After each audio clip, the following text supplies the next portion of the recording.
American action comedy film called Barely Lethal. Spoilers ahead. Prescott Academy is a government-run secret institution that trains little girls to become assassins. The chief of the organization, Hardman, brings them in as young as 10 months old to teach them everything about life without guidance from outside media. Little girls of the Prescott Academy are trained to be killing machines. They learn to shoot at 3 years old with guns that are taller than they are. When they turn 5, they are taught to drive, and within a year, they can skillfully indulge in a high-speed car chase. Every day, they practice different forms of fighting skills, so when they turn into teenagers, they can be used for several dangerous missions without being suspected. The #1 rule that Hardman stands by is no attachments. Therefore, although the girls are all orphans, they have never been allowed to form connections with each other. They aren't given any names and are known by their agent numbers. Currently, the best student in the academy is number 83.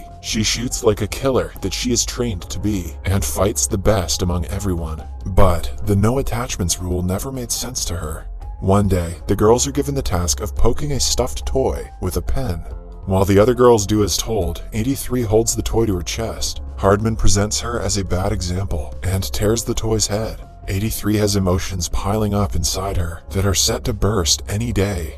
As time passes, she grows into a teenager with outstanding fighting skills. Her biggest competitor is number 84, who has always been the second best at everything. She despises 83 and could kill her if they weren't working for the same agency. 83 is the first one in her class to be activated, meaning that she is sent on dangerous missions before all of her classmates. As usual, 84 is not happy about it, but she has no authority to protest. After being activated, 83 goes on several missions. Since she is a teenager, she is never suspected of being an agent. She completes all of her tasks with ease, impressing Hardman. However, she still longs for the normal teenage life that she never got to live. In one of her missions, she is spying on a target when she notices a party going on next door. Seeing the teenagers dancing and having fun makes 83 realize that her life isn't normal. She has missed a huge part of her childhood and doesn't want her teenage years to go in vain. 83 decides to flee from the establishment and its responsibility the next chance she gets. But before that, she has to know what being a normal girl actually looks like. For this, she starts to gather intel on teenage high school life by watching movies like Mean Girls, The Princess Diary, and Clueless. Every time she is away on a mission, she buys magazines to secretly read them during boring meetings. One day, her habit gets her in trouble when Hardman finds her reading a magazine as he is briefing her about an important mission. He orders her to come back to her senses because the next mission is very dangerous. An arms dealer and the most dangerous woman in the mafia, Victoria, was located in a city 8 hours ago. She has to be captured alive within 2 days, or else she will disappear again. 84 wants to go on the mission, hoping that it would make her Hardman's favorite, but 83 is given the task. In the following scene, we see that Victoria is in a construction zone with 3 hostages. She insults them and takes their blindfolds off. All of a sudden, the female hostage reveals that she is 83. In an instant, 83 attacks Knox and overpowers all her henchmen. She ties a hook to Knox that goes up to an airplane flying overhead. At last, they are pulled up to the plane, and 83's mission is complete. But since Knox still has her gun, she points it at her. 83 cuts the harness and drops into the river below, while Knox is pulled inside the airplane. When Hardman notices 83's absence, he tries to contact her on a device attached to her wrist. 83 gets out of the water and hears him. However, she doesn't reply. Knowing that this is her only chance to escape her old life, she throws her watch away and decides to never look back. Back in the airplane, Hardman is told that they aren't receiving any visuals or audio from her. He declares her inactive and continues interrogating Victoria. Following that, 83 creates an entirely new identity under the name Megan. She also transfers into a high school in Newton and finds a family to stay with through a website. At the airport, the family comes to pick her up. It consists of the mother, Mrs. Larson, her son Parker, and her sarcastic teenage daughter Liz. Liz is not too happy about Megan's arrival and has a hard time adjusting with her around the house. She finds it weird that Megan is excited about normal things like riding the school bus. Still, to please her mother, she agrees to help Megan around the school. On her first day at school, Megan dresses up in a ridiculous outfit, making everyone stare at her. Only a few minutes in, a bully named Gooch calls her fresh meat, as everyone laughs. To make her feel better, Liz gives her less patterned clothes to wear. During the morning assembly, she is supposed to talk in front of everyone as a foreign exchange student. Before going to the stage, she meets a geeky kid named Roger, who manages the AV for the school's band. As per the movies she has watched, Megan declares him a nerd. She is introduced to the entire school, but they make fun of her, calling her names. Soon they start asking her to go back to Canada, where she came from. If I were Megan, that's exactly what I would do. When the chanting gets louder, the school's band leader, Cash, interrupts the crowd with a song. He is the most popular guy in the school and is liked by many. Megan is also instantly attracted to him. During the lunch break, some cheerleaders call her to eat with them, but she refuses, assuming that they are mean, like the cheerleaders from her favorite movies. In biology class, she again meets Roger and makes friends with him. He seems to be attracted to her, but all Megan can focus on is Cash. The next day, she is assigned as Cash's lab partner. However, other girls from the class ask her to choose another partner, wanting Cash for themselves. Everybody is thirsty for Cash. After the class, the girls tell Megan that Cash likes girls who play the school's mascot. A gullible Megan believes that Cash is a furry and fails to realize that they're just trying to set her up, and goes to audition to be the school's mascot. She is selected instantly and called to practice for the next game.